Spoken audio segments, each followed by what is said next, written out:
Buongiorno cari amici, benvenuti anche oggi a una live con il vostro Maledetto Veneziano. Ma prima di iniziare di questa live che parlerò della fuga degli amanti e di alcuni pensieri o un pensiero di Osho che un pochettino riprende questo periodo. No? Voglio chiedere di iscrivervi al canale del Maledetto Veneziano se è la prima volta che passi da queste parti. Ti ricordo che il Maledetto, se è la prima volta, ha già messo 1600 pillole. In più iscriversi nel canale di Legarda o venirci a trovare nei nostri gruppi social, Face, soprattutto in Face dove abbiamo i casti sacerdotali e il sito delle radionica radiestesia, teologia ed ermetismo. Lì siamo 1600, più abbiamo dei gruppi Telegram, link è qui sotto in descrizione. In più abbiamo fatto un sito, il sito capitano.intervista.org che ho fondato nel 2015 e ci sono più di 20 ebook, ne hanno già scaricati 150.000 e sono gratuiti. Ebook che parlano di radionica, radioestesia, chiriologia, lettura della mano. In più il vostro Marietto con il legame hanno una sezione shop dove si possono acquistare pregiati prodotti di matrice esoterica, tra cui anche il ciondolo oppure riti propiziatori. Bene, detto questo, iniziamo a parlare un po' di questi tempi, no? Generalmente le persone pensano, dopotutto noi deriviamo da, almeno io sono nato nel baby boom dopo la fine della seconda guerra mondiale, no?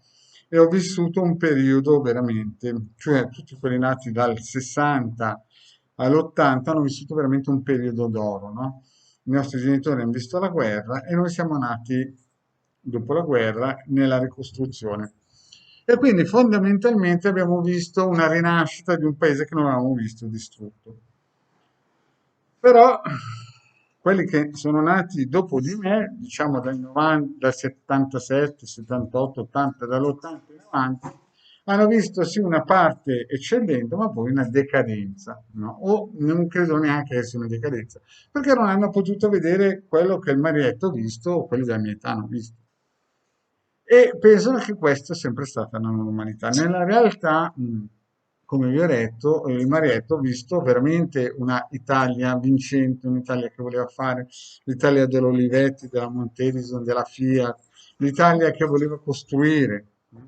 Oggigiorno vediamo un'Italia stanca, un'Italia vecchia, un'Italia che ha una media della popolazione di età alta e quindi non vuole combattere, vuole delegare, non vuole fare le fughe in avanti come gli americani, vuole stare sempre tranquilla senza prendersi le proprie responsabilità e godersi la pensione. Ma purtroppo Osho, no? Per chi non conosce Osho, basta che vada su Google e cercare chi era Osho, diceva che non esiste la pace e la guerra, ma esiste la preparazione alla guerra, negli ultimi 6.000 anni è andata così, e la guerra. Lo ripeto, non esiste la pace e la guerra, ma esiste la preparazione alla guerra e la guerra. Oggigiorno esistono tanti tipi di guerre, no? Quella economica, quella farmacologica, quella con le armi, quella che in un certo senso a noi ultimamente fa un po' pensare, riflettere, fa un po' paura, è un po' quella farmacologica, che è nuova, no? Ovvero con la peste nera nel 1300, tra il 1100 e il 1300, con le varie peste, chiaramente qualcuno ha usato questa tecnologia, no? Oggi viviamo in questo periodo storico in cui siamo a cavallo tra la preparazione alla guerra e la guerra. E viviamo un po' così, un po' impauriti, un po' che si cerca di saltare sul carro del vincitore, un po' con la New Age, un po' gli angeli colorati, un po' il San Francesco d'Assisi che viene giù a pregare. Molti non hanno le idee chiare. Le idee chiare sono molto semplici, no? Se qualcuno ha letto Aristocrazia Nera, capisce o capirà, no, che la situazione è guidata dai maghi neri degli Urali, no? E quindi sa benissimo che loro non hanno nessun tipo di amore, vogliono sempre perpetuare il loro dominio. Quindi in questo periodo storico noi ci stiamo preparando a un nuovo tipo di guerra e come sempre detto, i nostri politicanti, che saranno quello che saranno, cercano con i militari e i servizi segreti di addolcire il più possibile questa situazione che però purtroppo non è facile. Io vi ho sempre detto che, ad esempio, per la vaccinazione, quello che fa testo è il karma. Perché? Perché vi faccio solamente un racconto che sicuramente molti di voi che mi seguono avranno visto anche loro nella vita, situazioni del genere. Avevo 8 anni, un mio amico ha fatto un volo da un piazzaletto di 8 metri, tutti i bambinetti sono corsi sul bordo a vedere se era morto e lui era giù che rideva. Si è fatto un volo di 8 metri. Più grandicello, ho visto un bambinetto, sempre nel mio paese, che ha fatto un volo di 14 metri sulla neve ghiacciata, si era alzato in piedi, cioè è caduto dal funicolato. Questo è il karma, quindi che voi gli mettete dentro un antivirus, che voi lo fate volare giù da 8 o 14 metri, chi ha il karma buono resterà in piedi. Quindi, chi è che deve temere? Deve temere quelli che nella preparazione della guerra magari hanno un karma un po' claudicante, perché la guerra, lo diceva Osho, non dice il maretto veneziano, preparazione della guerra, la guerra, pace non esiste.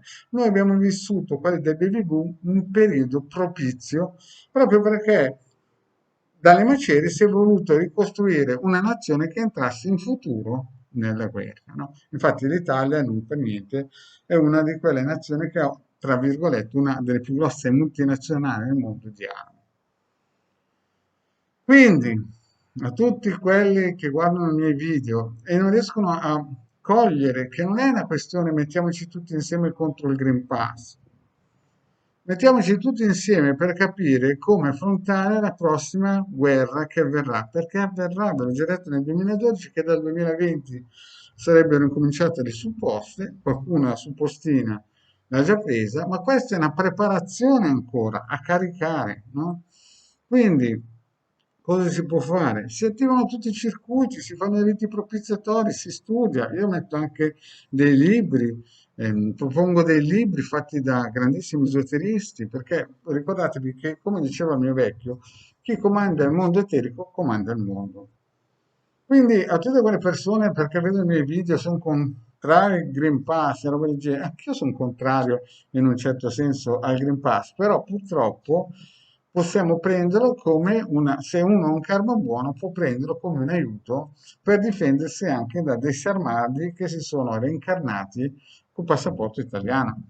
Capite anche voi che non tutto il male viene per nuocere e quindi bisogna stare calmi e fare la fuga in avanti. La fuga in avanti è praticamente non scappare al modo italico del corro in salvezza del carro dei vincitori. Bene, cari amici, grazie per avermi seguiti e ricordiamoci cosa diceva Osho: non esiste la pace, ma esiste la preparazione alla guerra e alla guerra. E questo negli ultimi 6.000 anni. E non ho inventato Maretto Veneziano.